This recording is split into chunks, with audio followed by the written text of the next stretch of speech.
Mi hija canceló mi lugar en la mesa de la cena del Día del Padre y dijo, el verdadero regalo será cuando termines en una residencia de ancianos. Le entregó el regalo a su suegro, unos billetes para un crucero de $15,000, y me echó. Me fui con el corazón roto por la traición. Pero en ese momento, me di cuenta de que esto no era el final. El lunes, cancelé el cheque de su hipoteca, y ahora ella pagará por todo. Antes de continuar, por favor, suscríbete al canal y déjanos saber desde dónde nos escuchas en los comentarios. Me ajusté mi mejor camisa de botones una vez más antes de empujar las puertas de cristal del asador local. El peso familiar del marco de fotos en el bolsillo de mi chaqueta me recordó por qué estaba allí. La foto de graduación de Beatriz de cuando tenía 7 años, desdentada y sonriente, envuelta en papel de seda como un tesoro. Mesa para los campos. Le dije a la anfitriona, que me guío a través del restaurante con poca luz, con sus bombillas de filamento colgantes y paneles de madera rústica. La clientela del martes por la noche era escasa, en su mayoría parejas compartiendo conversaciones tranquilas con filetes y vino. Entonces vi la mesa, 3 cubiertos, 3 sillas. Beatriz y Sergio ya estaban sentados, las copas de vino a medio vaciar, la cesta del pan vacía. No había sitio para mí. Papá, ¿qué haces aquí? La voz de Beatriz atravesó el comedor, lo suficientemente aguda como para hacer que las cabezas de las mesas vecinas se giraran. Parecía genuinamente sorprendida, como si hubiera irrumpido en una fiesta privada. Me quedé allí, sosteniendo mi chaqueta, sintiendo los bordes del marco de fotos contra mis costillas. Es la cena del Día del Padre, cariño. Me invitaste hace 3 días. No lo hice. Tomó un largo sorbo de vino, su anillo de bodas captando la luz al dejar la copa. Te dije específicamente que celebraríamos en familia. Sergio no levantó la vista de su teléfono, su pulgar deslizándose por lo que fuera que había capturado su atención. La luz azul se reflejaba en sus gafas, haciéndolo parecer más joven que sus 35 años. Yo soy familia, dije, las palabras saliendo más bajas de lo que pretendía. ¿Lo eres? La risa de Beatriz no tenía calidez, porque el verdadero regalo sería cuando finalmente te mudes a la residencia de ancianos El Ocaso, liberando algunos recursos para la gente que realmente importa. El ruido del restaurante se desvaneció hasta convertirse en un zumbido. Recordé nuestra discusión de hacía 3 días, cuando ella exigió que vendiera la casa y le diera la mitad del dinero, cómo se había parado en la cocina de Margarita, señalando los papeles de la hipoteca como si fueran pruebas en un juicio. Beatriz, cariño. No, levantó la mano. Simplemente no lo hagas. Fue entonces cuando los vi acercarse, una pareja mayor, el hombre con un blazer azul marino, la mujer con una pequeña bolsa de regalo, los padres de Sergio, mi familia de reemplazo, Roberto, Patricia. La voz de Beatriz se transformó al instante, la miel cálida reemplazando el acero frío. Se levantó de un salto, abrazándolos a ambos. Llegaron. Estaba tan preocupada por el tráfico. No nos lo perderíamos, dijo Roberto, acomodándose en la silla que debería haber sido mía. Sergio ha estado hablando de este lugar durante semanas. Beatriz tomó la elegante bolsa de regalo, su rostro brillando con genuina emoción. Tengo algo especial para ustedes dos. Sacó un sobre, con las manos casi temblando. Un crucero a Alaska, 2 semanas. Todo incluido. Patricia jadeó. Beatriz, esto es un crucero de $15,000. Solo lo mejor para mis suegros favoritos. Beatriz sonrió radiante, viendo sus rostros iluminarse con sorpresa y gratitud. Roberto parecía perplejo. Eso es increíblemente generoso, Beatriz. ¿Qué le regalaste a tu propio padre? Sentí sus ojos volverse hacia mí, de pie allí con mi camisa cuidadosamente planchada, las manos vacías excepto por el pequeño marco de fotos que me quemaba en el bolsillo. Determinación, dije. Luego salí. No cogí la camioneta. No podía. Me temblaban demasiado las manos para agarrar el volante, y además, necesitaba el aire de la noche para aclarar mi cabeza.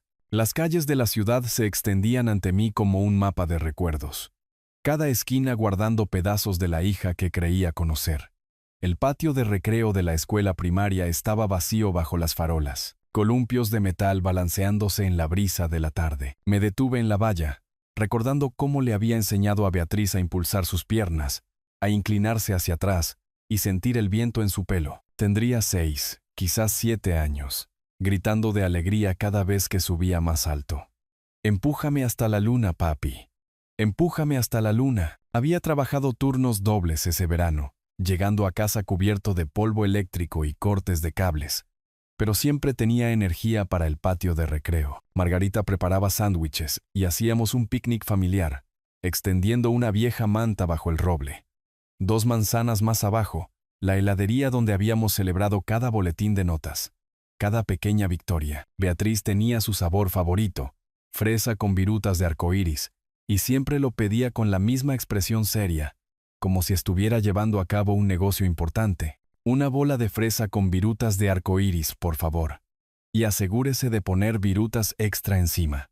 La adolescencia volvió de golpe al pasar por el centro comunitario. Clases de baile todos los martes y jueves. $60 al mes que no tenía, pero que reunía de todos modos. Beatriz con su leotardo negro y mallas rosas, el pelo recogido en un moño perfecto, practicando piruetas hasta que le sangraban los pies.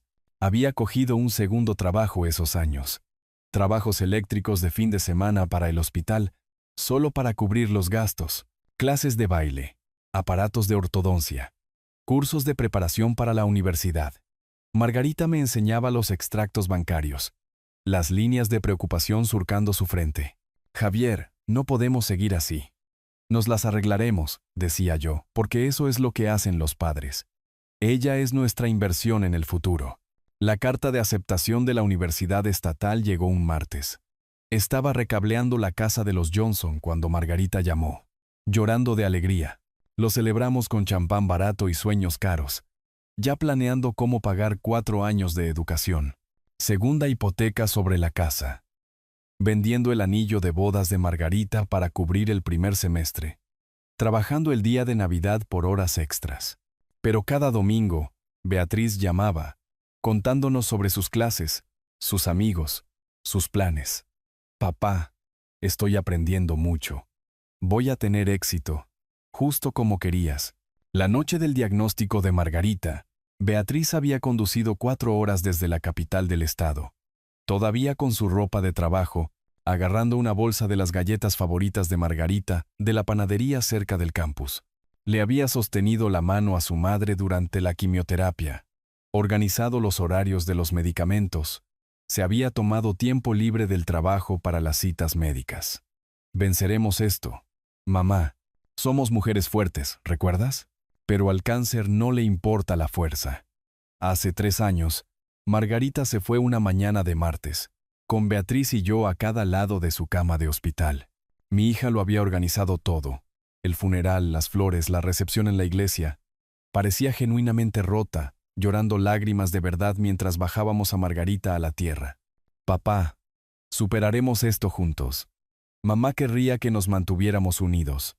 Eso duró unos 6 meses. Las llamadas se hicieron más cortas, las visitas menos frecuentes. Luego vinieron las solicitudes financieras, pequeñas al principio, luego cada vez más audaces. Un préstamo para unas vacaciones, ayuda con la boda, sugerencias de que redujera mi vida para ajustarla a su presupuesto. ¿Cuándo había empezado a poner los ojos en blanco? Cuando mencionaba que me sentía solo. ¿Cuándo había dejado de preguntar por mi salud, mis aficiones, mi vida fuera de lo que podía proporcionarle? Llegué a mi porche delantero, los escalones de madera que Margarita y yo habíamos construido juntos crujiendo bajo mi peso. La casa se sentía demasiado grande y demasiado vacía, justo como había dicho Beatriz. Pero también estaba llena de 40 años de recuerdos, y maldita sea si iba a dejar que me convirtiera en un cajero automático con piernas. Sentado en esos escalones, escuchando los sonidos nocturnos de la ciudad, sentí que algo cambiaba dentro de mí. El dolor seguía allí, crudo y tierno, pero debajo había algo más duro, algo que me recordaba que había sido electricista durante 40 años, que sabía cómo arreglar las cosas cuando se rompían, y mi hija estaba definitivamente rota, pero quizás era hora de dejar de consentirla y empezar a hacerla responsable. Dormiría sobre ello, pero tenía la sensación de que mañana iba a ser diferente. Me desperté con la voz de Margarita en mi cabeza, algo que solía decir cuando Beatriz era pequeña y tenía berrinches. Las acciones tienen consecuencias, Javier. Si no se lo enseñas ahora, alguien más se lo enseñará después. La cocina se sentía demasiado silenciosa sin las noticias de la mañana, pero necesitaba silencio para pensar. Serví café en la taza favorita de Margarita, la de las rosas desvaídas que Beatriz le había regalado por el Día de la Madre hacía 15 años, y me senté en la mesa de roble donde habíamos compartido miles de comidas. Cuando había cambiado todo, necesitaba rastrearlo, como si estuviera solucionando un circuito defectuoso. Encontrar la ruptura en la línea. La transformación había comenzado hace unos 18 meses, justo después de que empezara a trabajar en Construcciones Montero. Antes de eso, había sido contable en una pequeña empresa del centro, ganando un dinero decente, pero nada espectacular. Luego, el padre de Sergio le ofreció un puesto, y de repente ganaba el doble de su antiguo sueldo. Fue entonces cuando llegó la primera solicitud. $5,000 para unas vacaciones de trabajo en la ciudad del juego. Lo llamó un préstamo. Prometió devolverlo en 3 meses. Le transferí el dinero sin preguntar. Orgulloso de que le fuera lo suficientemente bien como para permitirse lujos, nunca lo devolvió. Cuando lo mencioné 6 meses después, se había reído. Papá, eso no fue un préstamo. Fue la familia ayudando a la familia. Los gastos de la boda vinieron después. $15,000 para la recepción, $5,000 para la luna de miel, $3,000 para el fotógrafo. Todo mientras planeaba una elaborada ceremonia en el club de campo, con esculturas de hielo y una cena de 7 platos. La familia apoya a la familia. Había dicho cuando dudé. Mamá querría que me ayudaras a tener la boda perfecta, usando la memoria de Margarita como palanca. Esa debería haber sido mi primera señal de alarma real. Luego vinieron los comentarios sobre la casa. En cada visita, hacía pequeñas observaciones sobre cuánto espacio estaba desperdiciando. Cómo los impuestos sobre la propiedad se comían mi jubilación. Cómo sería mucho más feliz en un lugar más pequeño.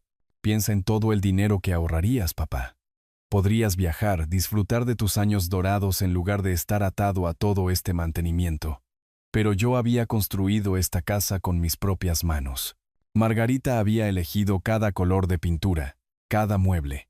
Esto no era solo una propiedad, era nuestra vida juntos, el único lugar donde todavía podía sentir su presencia. La Navidad pasada, Beatriz había cancelado la cena porque coincidía con el viaje de esquí de la familia de Sergio a un pueblo de montaña. Me había sugerido que hiciera amigos de mi edad en lugar de depender de la familia para el entretenimiento. Fue entonces cuando me di cuenta de que me había convertido en una obligación en lugar de un padre. Una chequera en lugar de una persona. Terminé mi café y busqué la guía telefónica. El número de Emilia Jiménez seguía allí, igual que hacía 10 años. Emilia había sido la mejor amiga de Beatriz desde la universidad, su dama de honor, prácticamente una segunda hija para Margarita y para mí, hasta hace 18 meses, cuando de repente desapareció de la vida de Beatriz. Sin explicación, sin adiós, simplemente se fue. Mi dedo se cernía sobre los números. Si alguien sabía qué había cambiado realmente a mi hija, sería Emilia. Contestó al tercer timbrazo. Diga, Emilia, soy Javier Campos, el padre de Beatriz. Una larga pausa. Oh, hola, señor Campos. ¿Está todo bien? Me gustaría hacerte esa pregunta a ti. ¿Podemos vernos? Necesito entender qué pasó entre tú y Beatriz. Otra pausa, esta vez más larga. No sé si es una buena idea. Por favor, estoy tratando de entender en quién se ha convertido mi hija, y creo que tú podrías tener respuestas. Podía oír su respiración, luchando con algo. Finalmente, el parque junto al río. En 2 horas, estaré en el banco cerca del río. Gracias, Emilia. Señor Campos, tenga cuidado. Beatriz no es la persona que usted cree que es. La línea quedó muerta. Miré el teléfono. Mis instintos de electricista me decían que acababa de encontrar la ruptura en el circuito. En 2 horas, sabría exactamente qué había provocado un cortocircuito en la moral de mi hija. Y entonces sabría cómo arreglarlo. El parque junto al río se extendía a lo largo del gran río como una cinta verde, los álamos susurrando con la brisa de la tarde. Había llegado 20 minutos antes, necesitando tiempo para calmar mis nervios antes de enfrentarme a lo que Emilia tuviera que decirme. Apareció exactamente a las 2 en punto, con un vaso de café de la cafetería de la esquina, y caminando con los pasos cuidadosos de alguien que preferiría estar en cualquier otro lugar. A los 30 años, Emilia tenía ese tipo de belleza tranquila que proviene de ser genuinamente amable, algo que siempre había apreciado en la elección de amigas de Beatriz. Señor Campos, se sentó a mi lado, dejando un espacio prudente entre nosotros. No estaba segura de que realmente vendría, no estaba seguro de que me dirías la verdad si lo hacía. Eso me valió una sonrisa triste. Usted siempre fue directo. Me gustaba eso de usted y de la señora Campos. Nos sentamos en silencio por un momento, observando a un par de patos remar por la orilla del río. Emilia se aferraba a su vaso de café como a un salvavidas, el vapor subiendo en el aire fresco. ¿Qué pasó entre tú y Beatriz?, pregunté. Cambió. La voz de Emilia era apenas un susurro. Después de que empezó a trabajar para el señor Montero, se convirtió en alguien que no reconocía. ¿Cómo cambió? Emilia miró el agua, luchando con algo. Empezó a hacer cosas ilegales. En el trabajo. Mi pecho se oprimió. ¿Qué tipo de cosas? No debería estar contándole esto. Me miró con verdadero miedo en los ojos. Si Beatriz se entera, no lo sabrá por mí. Le doy mi palabra. Emilia respiró temblorosamente. Ha estado robando de Construcciones Montero, malversando dinero a través de facturas falsas. Las palabras me golpearon como un puñetazo. ¿Qué? Crea facturas por suministros que nunca se pidieron, materiales que nunca se entregaron. Luego se queda con la diferencia. Vi los documentos cuando visité su oficina el año pasado. Traté de procesar esto. Mi hija, la contable, era una ladrona. ¿Cuánto? Miles, quizás decenas de miles. Lleva haciéndolo más de un año. ¿Cómo sabes todo esto? Las manos de Emilia temblaban al dejar su café. Vi las facturas falsas en su escritorio. Cuando le pregunté, se rió y dijo que era solo contabilidad creativa. Pero yo sabía lo que estaba viendo, señor Campos. He sido contable durante 8 años. ¿La confrontaste? Lo intenté. Le dije que tenía que parar, que la iban a atrapar. Fue entonces cuando me mostró quién era realmente. La voz de Emilia se endureció. Amenazó con arruinar mi reputación. Dijo que le diría a todo el mundo que yo era la que robaba. Lo tenía todo planeado. ¿Cómo me convertiría en la cabeza de turco si alguien sospechaba? Las piezas encajaban. Los regalos caros, el estilo de vida lujoso, la constante necesidad de más dinero de mi parte. Beatriz no había tenido éxito en el trabajo.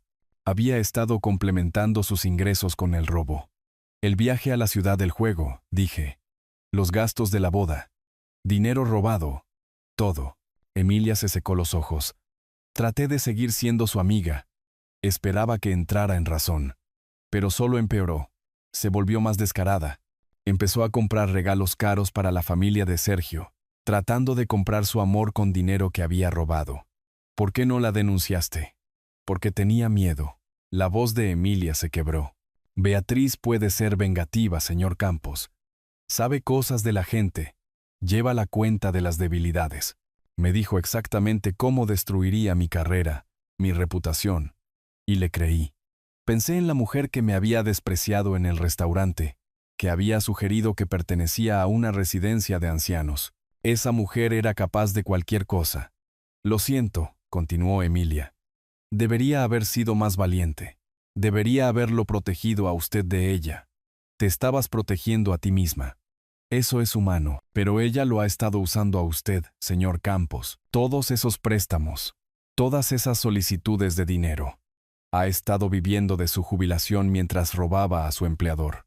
No necesita su ayuda, solo la quiere.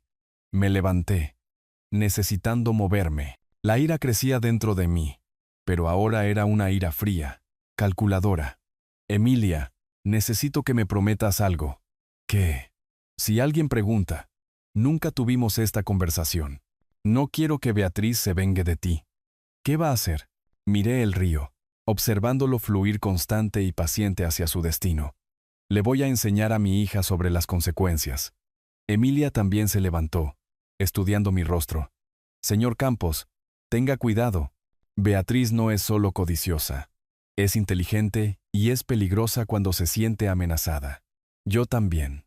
Nos dimos la mano y la vi alejarse, con los hombros encorvados como si llevara el peso del mundo. Luego subí a mi camioneta y conduje a casa, mi mente ya trabajando en las posibilidades. Ahora tenía munición real. La pregunta era cómo usarla de la manera más efectiva. ¿Beatriz quería jugar con la lealtad familiar? ¿Quería tratarme como un cajero automático andante? Bien, veamos cómo lo manejaba cuando el dinero dejara de fluir y las consecuencias comenzaran. Era hora de recordarle a mi hija que las acciones tienen consecuencias, y yo estaba a punto de convertirme en la suya. De vuelta en el despacho de mi casa, me senté en el escritorio de madera que Margarita había rescatado de una venta de garaje hacía 20 años. La esquina agrietada de la pantalla del portátil captaba la luz de la lámpara, recordándome que algunas cosas funcionan bien aunque parezcan rotas. Necesitaba ser inteligente en esto, metódico, como solucionar un complejo sistema eléctrico, encontrar el cable correcto, hacer la conexión correcta, probar el circuito. Primero, investigar. Pasé una hora aprendiendo sobre cuentas de correo electrónico anónimas, servidores proxy, huellas digitales. Internet tenía muchos consejos para personas que necesitaban desaparecer electrónicamente, al menos temporalmente. A las 9 de la mañana siguiente, conduje hasta la biblioteca pública. La sala de ordenadores estaba casi vacía, excepto por 2 estudiantes universitarios escribiendo trabajos y una anciana leyendo noticias en línea. Perfecto. Elegí un terminal en la esquina. Creé una cuenta de correo electrónico bajo el nombre de Ciudadano Preocupado 2025 y abrí un nuevo mensaje para Roberto Montero. Mis dedos se cernían sobre el teclado. Décadas de trabajo eléctrico los hacían más firmes que mis nervios. Estimado señor Montero, tengo información sobre irregularidades financieras en su empresa que requieren atención inmediata. Escribí con cuidado, como si estuviera dibujando un diagrama de circuito. Preciso, fáctico, imposible de malinterpretar. Los detalles de Emilia llenaron el correo electrónico, fechas específicas del pasado octubre, técnicas de manipulación de facturas, cantidades robadas estimadas. Mencioné las compras caras, los billetes de crucero, los bolsos de diseñador que había visto a Beatriz llevar, el alquiler del coche de lujo que de alguna manera se había permitido con un sueldo de contable. El detalle más dañino vino al final. Estos fondos robados se han utilizado para comprar regalos caros para su familia, convirtiéndolos a ustedes en receptores inconscientes del robo de la empresa. La reputación de su negocio podría verse gravemente dañada si este fraude continúa. Releí el mensaje 3 veces, buscando cualquier cosa que pudiera rastrearse hasta mí. Sonaba como un empleado preocupado, alguien con conocimiento interno pero sin una venganza personal. Mi dedo se cernía sobre el botón de enviar. Una vez que hiciera clic, no habría vuelta atrás. El mundo de Beatriz comenzaría a desmoronarse, y ella sabría que alguien estaba contraatacando. A las 11:47 de la noche, hice clic en enviar. Conduje a casa y me serví 3 dedos de whisky de la botella de aniversario de Margarita, la que habíamos estado guardando para algo especial. Esto parecía lo suficientemente especial. La respuesta llegó a las 6:23 de la mañana, despertándome de un sueño intranquilo. Mi teléfono vibró con una notificación de correo electrónico. Esto es imposible, pero investigaré de inmediato. Gracias por llamar mi atención sobre esto. R. Montero. Sonreí en mi taza de café. La maquinaria ya estaba en marcha. El chillido del teléfono atravesó el pacífico silencio del viernes por la mañana como una alarma de incendios. Conocía ese timbre. Urgente, exigente, diseñado para hacerme saltar. El tono especial de Beatriz. Tú hiciste esto. Lo arruinaste todo. Su voz era tan fuerte que tuve que alejar el teléfono de mi oreja. Furia aguda mezclada con algo más. Pánico. Beatriz, ¿de qué estás hablando? ¿Qué ha pasado? No te hagas el inocente conmigo. Lloraba y gritaba simultáneamente, las palabras saliendo en un torrente sin aliento. Sé que fuiste tú. Solo tú serías lo suficientemente vengativo como para destruir a tu propia hija. Cariño, no entiendo. Me despidieron ayer. ¿Despedida? El señor Montero me llamó a su oficina con un correo electrónico anónimo. Sobre. Su voz se rompió en sollozos. Esperé, dejando que el silencio se extendiera. Cuando volvió a hablar, la rabia había regresado. Tenía extractos bancarios, papá. Registros de transacciones. Sabía de facturas que yo había. Lo sabía todo. Su respiración era entrecortada. Alguien me ha estado vigilando, siguiendo mi trabajo, documentando cada. ¿Por qué alguien pensaría que estás robando? Esa es una acusación seria. Porque estaba robando. La admisión explotó de ella. Estaba cogiendo dinero de la empresa. ¿Vale? ¿Estás contento ahora? Estaba creando facturas falsas y quedándome con los pagos. Incluso esperando esta confesión, escucharla todavía se sentía como un puñetazo en el pecho. Mi hija era una ladrona, no solo codiciosa o consentida, una verdadera criminal. Beatriz, ¿por qué harías? Porque necesitaba el dinero. ¿Crees que el sueldo de Sergio cubre nuestro estilo de vida? ¿Crees que tus patéticos cheques cada mes eran suficientes? Su voz se volvió despiadada. Necesitaba dinero de verdad para cosas de verdad. El crucero, el coche, los regalos para la gente que realmente importa. Pero robar de la empresa de tu suegro era dinero fácil. Él nunca revisaba los libros, nunca cuestionaba nada. Hasta que alguien, tú, decidió arruinar mi vida. Podía imaginarla paseando, gesticulando salvajemente, como lo hacía durante los berrinches de adolescente. Algunas cosas nunca cambiaban. Me escoltaron fuera como a una criminal. Continuó, con la voz quebrada de nuevo. Todo el mundo mirando mientras metía mis cosas del escritorio en una caja de cartón. La seguridad caminando detrás de mí, como si pudiera robar una grapadora al salir. ¿Qué dijo Sergio? Nada. No dijo nada en todo el camino a casa. Simplemente se sentó allí como una estatua mientras su esposa era humillada frente a la empresa de su familia. Su rabia encontró un nuevo objetivo. 30 minutos de silencio absoluto. Luego se encerró en su despacho y ni siquiera me mira. Quizás solo está procesándolo. Sé que fuiste tú. Su voz bajó a un susurro mortal. Te enteraste de alguna manera y decidiste vengarte por lo de la otra noche. Bueno, felicidades, papi. Ganaste. Nunca haría daño a mi hija. Mentirosa. La palabra salió como un siseo. Pero si crees que esto ha terminado, te equivocas. Voy a hacer tu vida miserable. Le voy a contar a todo el mundo qué clase de hombre eres realmente. Cuando termine, te arrepentirás de haber nacido. La línea quedó muerta. Dejé el teléfono con cuidado. Me quité la máscara de dolor confundido que había estado usando y me permití una pequeña sonrisa. La fase 1 estaba completa. Ahora solo tenía que esperar su contraataque. No tuve que esperar mucho. Esa misma tarde, decidí celebrar con una barbacoa en el patio trasero. Nada lujoso. Solo hamburguesas a la parrilla y algunos vecinos para disfrutar de la tarde. Empecé con Guillermo Torres, de la casa de al lado, un maestro jubilado que se había convertido en un buen amigo desde la muerte de Margarita. Hola Guillermo, ¿estás ocupado esta noche? Pensé en encender la parrilla, quizás compartir una cerveza. El silencio se extendió por la línea telefónica. Quizás esta noche no, Javier. Estoy ocupado. Extraño. Guillermo solía aprovechar cualquier excusa para evitar la cocina de su esposa. Intenté con Sara Chen, de enfrente. La misma respuesta incómoda. Los Andrade, 2 casas más allá, me dieron una excusa torpe sobre la visita de unos nietos. Algo andaba mal. Caminé hasta la casa de Guillermo. Lo encontré regando su jardín delantero con una intensidad inusual. Cuando me vio venir, sus hombros se tensaron. Guillermo, ¿todo bien? Parecías extraño por teléfono. No me miró a los ojos. Javier, están circulando algunas cosas sobre ti en internet. Probablemente no sea nada. Pero, ¿qué tipo de cosas? Guillermo miró a su alrededor nerviosamente. Luego me hizo un gesto para que lo siguiera adentro. Su esposa estaba de visita con su hermana, dejándonos solos en su desordenada sala de estar. Alguien ha estado publicando sobre ti en las redes sociales y en el grupo del vecindario. Cosas desagradables. Sacó su teléfono. Se desplazó por varias pantallas. Mira esto. Las publicaciones provenían de una cuenta llamada Vecino Preocupado.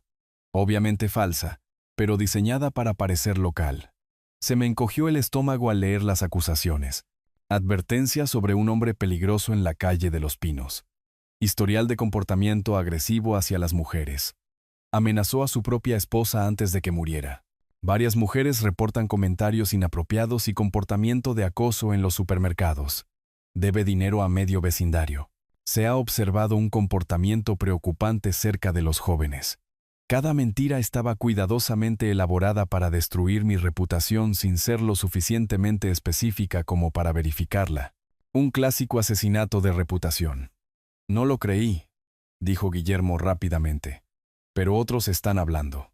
La señora Ponce hizo capturas de pantalla de todo antes de que las publicaciones se borraran esta mañana. Mi teléfono había estado en silencio todo el día. No había llamadas de vueltas porque la gente pensaba que era peligroso. No había invitados a la barbacoa porque mi propia hija me había pintado como un depredador. Guillermo, ven a ver mi ordenador. Déjame enseñarte algo. 20 minutos después, Guillermo estaba convencido. Reunimos a Sara Chen, los Andrade y la señora Ponce en mi sala de estar. Les mostré mi historial limpio de antecedentes, referencias de carácter de la iglesia, décadas de participación comunitaria. Les expliqué con cuidado. Mi hija está enfadada por asuntos económicos familiares. Esta es su represalia. La señora Ponce, de 73 años y tan aguda como una aguja, resopló con disgusto. Esa chica siempre fue una consentida. Recuerdo sus fiestas de adolescente. Ruido, desorden. Ningún respeto por los vecinos. Las publicaciones ya no están, señaló Sara, estudiando su teléfono. Eliminó la cuenta por completo. Porque sabía que eran mentiras, dije. Pero se suponía que el daño ya estaba hecho. Guillermo negó con la cabeza. Deberíamos haberlo sabido. Conocerte mejor. Los Andrade, casados 40 años, intercambiaron miradas. A veces la familia te hiere más que los extraños, dijo la señora Andrade en voz baja. Lo hemos visto antes. Al anochecer, estábamos todos en mi patio trasero con la parrilla encendida. Los vecinos trajeron acompañamientos como se había planeado originalmente. La contraofensiva había funcionado, pero ahora entendía que Beatriz estaba dispuesta a destruirme por completo. Acababa de convertir esto en algo personal de una manera completamente nueva. La ensalada de patatas de Sara llegó en el viejo cuenco de servir de Margarita, el de cerámica azul con flores pintadas a mano que le había prestado hacía meses y había olvidado. De alguna manera, volver a verlo, rodeado de vecinos que habían elegido creer en mí en lugar de en el veneno anónimo en línea, hizo que todo se sintiera más como una familia de lo que la propia familia se había sentido en años. Guillermo trajo su nevera de cervezas, el hielo tintineando contra las botellas. Cerveza de la buena esta noche, Javier. Creo que te la has ganado. La señora Ponce se aferraba a una carpeta de Manila como si fuera una prueba en un juicio. Imprimí todo antes de que lo borrara. Cada mentira, cada falsa acusación, por si vuelve a intentarlo. Los Andrade trajeron pan de maíz envuelto en un paño a cuadros, todavía caliente del horno. Gestos sencillos, pero significaban más de lo que los regalos de crucero de $15,000 de Beatriz habían significado jamás. Volteaba hamburguesas en la vieja parrilla, escuchando el familiar chisporroteo que me recordaba a innumerables tardes de verano con Margarita. Las velas de citronela parpadeaban en el crepúsculo, manteniendo a raya a los mosquitos mientras la conversación fluía alrededor de mi mesa de picnic. A veces tienes que protegerte de tu propia familia, dijo Guillermo, abriendo su segunda cerveza. Lo aprendí por las malas con mi hermano. Se bebió cada relación, cada trabajo, cada oportunidad que le di. Sara asintió. Mi hermano era igual con el dinero. Siempre necesitaba un préstamo. Siempre tenía una emergencia. Me llevó años darme cuenta de que lo estaba consintiendo, no ayudando. La señora Andrade, que había criado a 4 hijos y enterrado a uno, habló con tranquila autoridad. El amor significa establecer límites. Si no enseñas las consecuencias, la vida las enseñará más duramente. La conversación se sentía como una sesión de terapia de vecindario. todos compartiendo historias de manipulación familiar, abuso financiero, chantaje emocional. No estaba solo en esta lucha. Le he estado pagando la hipoteca durante 3 años. Admití, las palabras saliendo más fáciles de lo esperado. $2,847.50 cada mes. Dije que era una ayuda temporal hasta que se estableciera. El silencio que siguió fue revelador. «Dios mío, Javier», murmuró Guillermo. «Eso es más que mi pensión». La voz de la señora Ponce se agudizó. «Si puede permitirse cruceros de lujo, puede permitirse sus propias facturas. Ha sido demasiado generoso», dijo Sara suavemente. Pero la generosidad sin límites se convierte en explotación. El sol desapareció detrás de las montañas, dejándonos en el cálido resplandor de las guirnaldas de luces que había colgado para la última fiesta de cumpleaños de Margarita. Los rostros de mis vecinos parecían serios, preocupados, solidarios. «Quizás es hora de que aprenda responsabilidad financiera», sugirió Guillermo. Llevaba días pensando lo mismo, pero escucharlo de personas que se preocupaban por mí hizo que la decisión se sintiera menos como una venganza y más como una necesidad. A veces, el amor significa decir no. A veces, significa dejar que las personas enfrenten las consecuencias de sus elecciones. Mientras los vecinos recogían las obras y se despedían, prometiendo vigilar las redes sociales en busca de nuevos ataques, sentí algo que no había experimentado en meses. Apoyo genuino. Estas personas me respaldaban no porque me debieran dinero o necesitaran algo de mí, sino porque conocían mi carácter. Después de limpiar, me senté en la mesa de mi cocina con la chequera abierta, mirando el pago automático programado para el lunes a la compañía hipotecaria de Beatriz.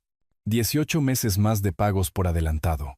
Un total de más de $50,000 que nunca había pedido, por los que nunca me había dado las gracias. Simplemente esperaba como una asignación mensual. Si Beatriz quería jugar duro, estaba a punto de aprender quién le había enseñado a lanzar. El lunes por la mañana, tenía que hacer una llamada telefónica. A las 6 de la mañana, me senté en la mesa de mi cocina con la chequera abierta, repasando los números una última vez.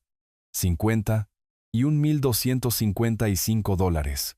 Eso es lo que había pagado por adelantado en la hipoteca de Beatriz. 18 meses de pagos de $2,847.50 cada uno.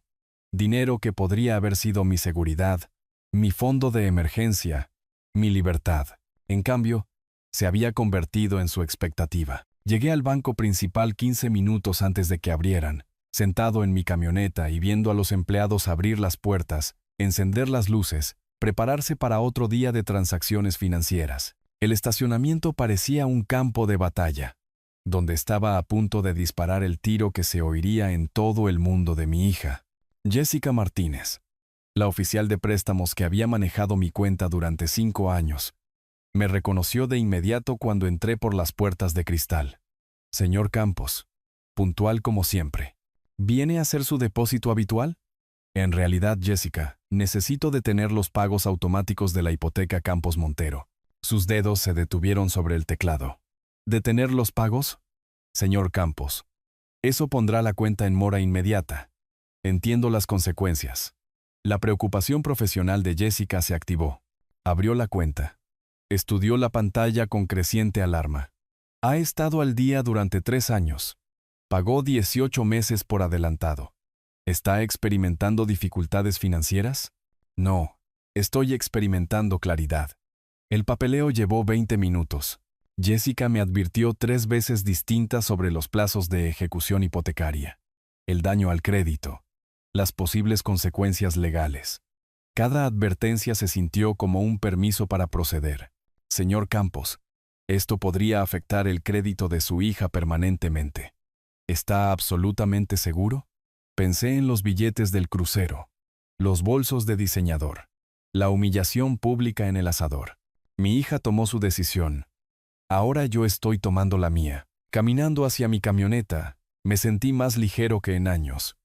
No vengativo, liberado. El viaje a casa transcurrió en un silencio contemplativo. La radio apagada, las ventanillas bajadas, el aire del estado llenando mis pulmones como la propia libertad. De vuelta en mi entrada, Me senté durante 10 minutos antes de entrar. En 90 días, Beatriz recibiría su primer aviso de ejecución hipotecaria. Mucho tiempo para encontrar soluciones si elegía la responsabilidad en lugar del derecho adquirido. Tenía $15,000 del dinero del crucero. Podría usar eso para los pagos de la hipoteca. Esa noche, desenchufé el teléfono y preparé la cena sin ansiedad por primera vez en meses. Viniera lo que viniera después, estaba preparado. 3 meses pasaron como un cambio de estación, lentamente al principio, luego de golpe. El frío amargo de enero dio paso al calor tentativo de marzo, y descubrí cómo se sentía la paz. Mi nueva rutina comenzaba con paseos matutinos por el vecindario, a veces pidiendo prestado a Rex, el Golden Retriever de Guillermo Torres. Como compañía, me uní al club de lectura de la biblioteca.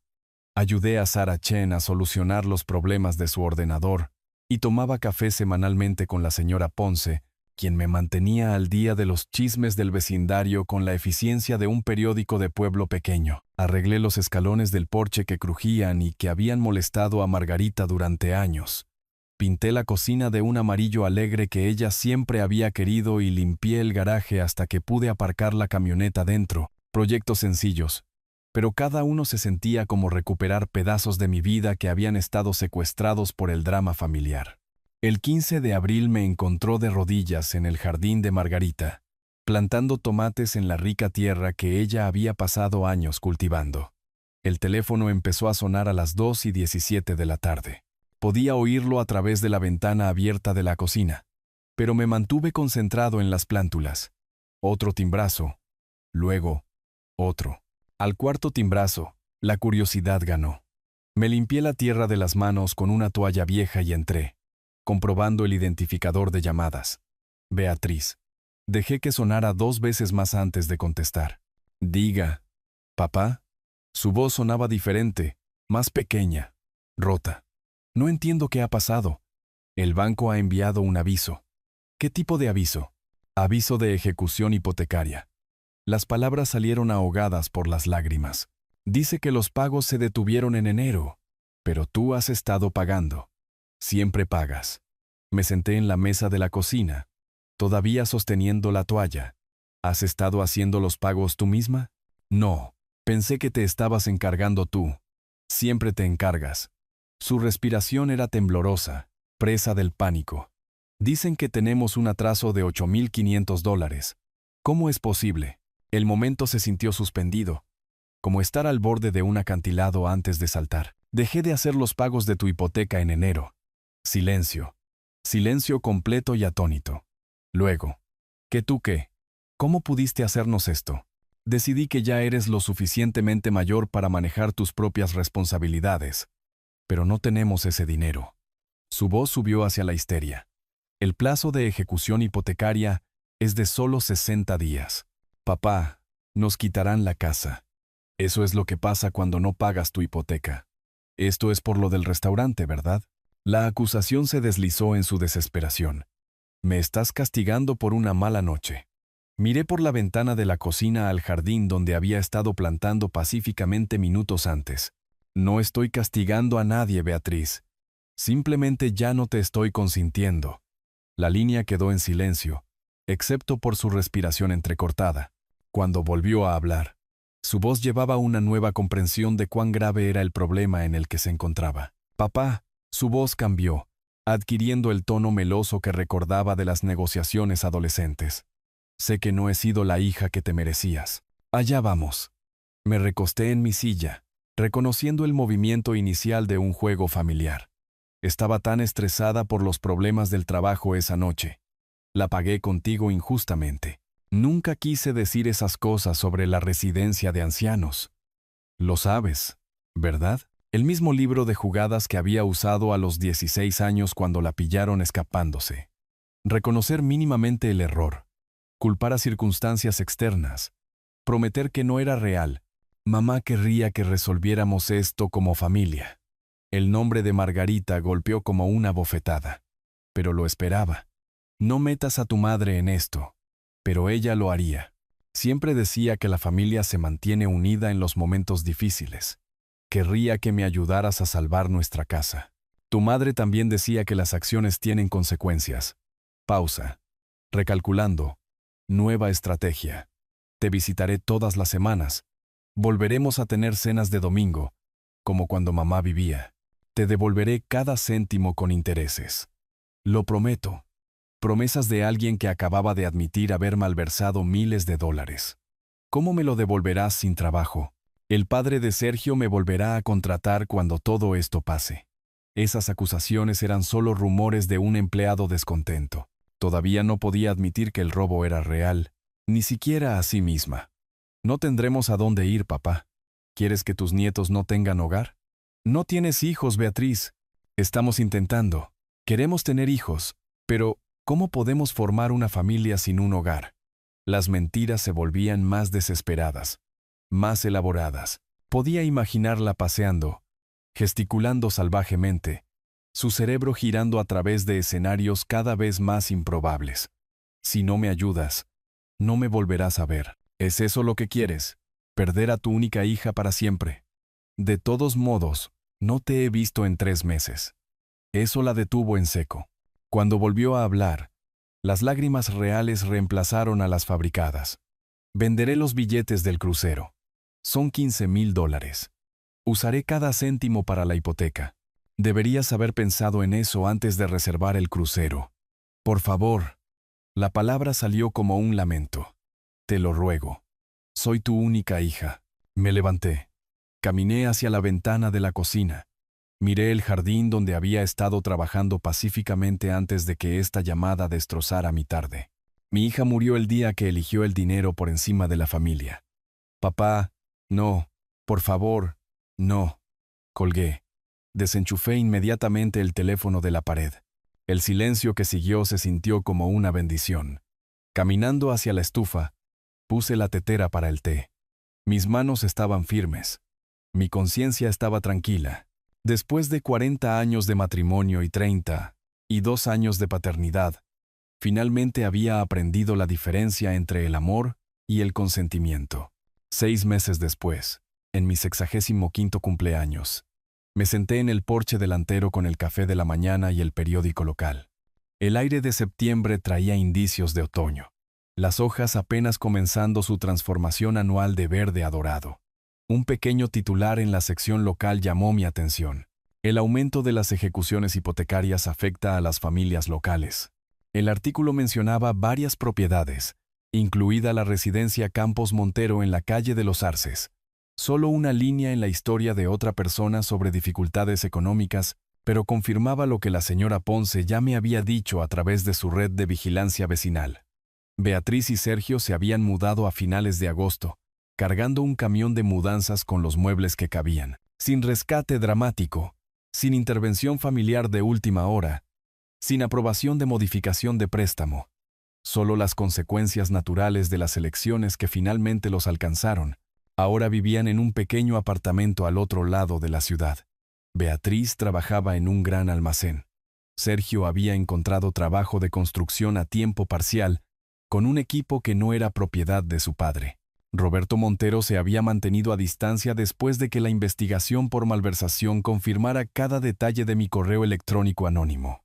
Vida real, trabajos reales, consecuencias reales. Mi propia vida había continuado su tranquila mejora. El club de lectura me presentó autores que nunca había considerado. El grupo de jardinería me enseñó técnicas que a Margarita le habrían encantado. Había empezado a ser voluntario en el refugio de animales, descubriendo que los perros eran excelentes oyentes y nunca pedían dinero. Linda Morales, una viuda de la iglesia, se había convertido en una compañera de café. Nada serio todavía, pero una conversación agradable e intereses compartidos en el senderismo y los crucigramas. Me hacía reír.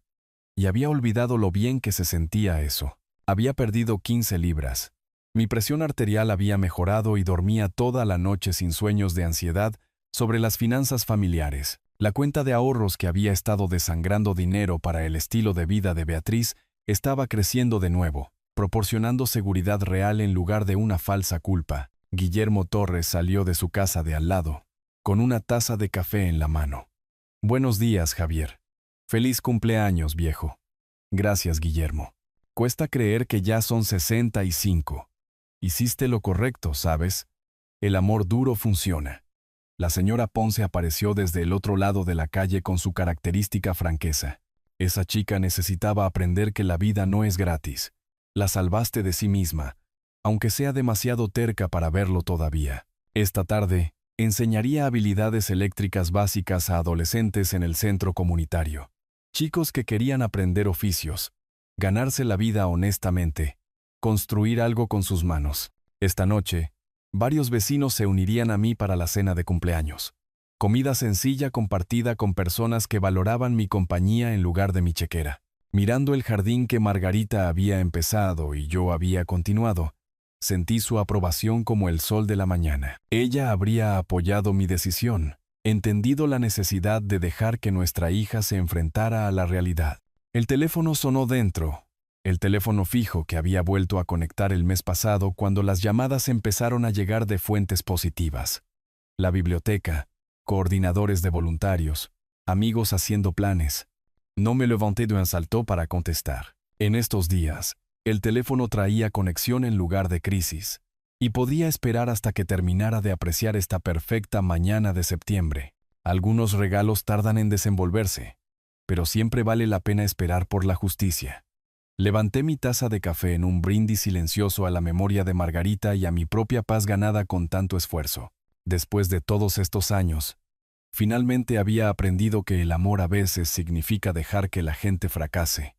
Y ese fue el mayor regalo que pude darle a mi hija, aunque nunca lo entendiera. Si te gustó esta historia, por favor, dale me gusta a este video. Suscríbete al canal y comparte tus impresiones sobre esta historia en los comentarios. Para escuchar la siguiente historia, haz clic en el recuadro de la izquierda. Gracias por tu atención.